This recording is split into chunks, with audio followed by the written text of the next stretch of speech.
Alkisah dari kampung kecil bernama Tafana al-Ashraf, distrik Middle Ghamir, provinsi Dakohliyah, Mesir, ada 9 orang sarjana miskin lulusan fakultas pertanian. Lalu mereka pun sepakat membuat sebuah peternakan unggas, sembari mencari mitra ke-10. Namun mereka terbentur modal, maka dengan sekuat tenaga mereka kumpulkan dari hasil menjual tanah, perhiasan istri, hingga meminjam. Meski tidak banyak terkumpul, namun mencukupi untuk memulai usahanya. Pertanyaan tersisa, siapa mitra yang ke-10? Insinyur Solah, satu dari mereka, pun berkata, "Aku sudah menemukan mitra yang ke-10. Siapa?" kata teman-temannya. "Allah," lanjutnya. "Allah akan menjadi mitra usaha kita yang ke-10. Allah akan mendapat 10% dari keuntungan kita. Dengan perjanjian, Allah yang akan memberikan perlindungan dan pemeliharaan, keamanan dari segala wabah penyakit." Akhirnya mereka pun sepakat. Kontrak kerjasama pun ditulis secara rinci dan dicatatkan ke notaris, lengkap dengan peran mitra ke-10 tersebut. Tak disangka, setelah satu musim bisnis mereka langsung meroket, jauh dari yang dibayangkan sebelumnya. Lalu mereka pun kembali bersepakat menambah jatah keuntungan mitra ke-10 menjadi 20% di musim kedua. Dan begitu seterusnya hingga mencapai 50%. Lalu bagaimana keuntungan mitra ke-10 itu dialokasikan? Dimulai dengan membangun sekolah dasar Islam putra, lalu lanjut putri. Kemudian sekolah menengah putra, kemudian putri. Tambah lagi madrasah aliyah putra, lalu putri. Tapi karena keuntungan terus membanjir, akhirnya dibentuklah Baitul Mal. Dan mereka pun mengajukan ke pemerintah untuk membangun universitas di kampung. Awalnya ditolak dengan alasan tiadanya akses bagi para mahasiswa. Tak berapa lama mereka pun mengajukan pembangunan universitas lengkap dengan stasiun kereta beserta jalurnya dengan biaya mandiri. Akhirnya permintaan ini disetujui. Dan pertama dalam sejarah Mesir, berdirilah sebuah universitas di perkampungan kecil.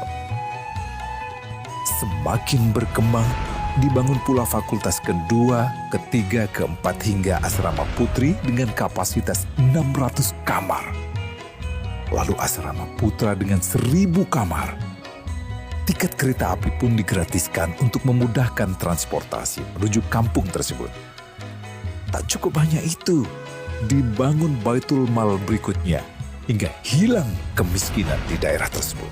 Dan program ini diduplikasi ke kampung-kampung lain hingga bisa dikatakan tak ada kampung yang disinggahi Insinyur Solah kecuali akan dibangun Baitul Mal untuk warga. Bantuan pun diberikan untuk fakir miskin dan para janda. Pemuda pengangguran pun dilatih untuk mengelola perkebunan sayur hingga mandiri, bahkan sampai bisa mengekspor ke negara tetangga. Pada saat panen raya, seluruh penduduk dikirimi paket sayur. Di hari pertama Ramadan diadakan buka puasa bersama untuk seluruh penduduk desa. Mereka memasak dan hadir ke lapangan yang dipenuhi beraneka makanan. Disiapkan juga perabotan untuk gadis-gadis yatim yang ingin menikah. Dan ini semua merupakan sedikit dari banyaknya kebaikan yang dilakukan oleh Insinyur Solah. Hingga pada akhirnya disepakatilah keuntungan perusahaan 100% untuk Allah.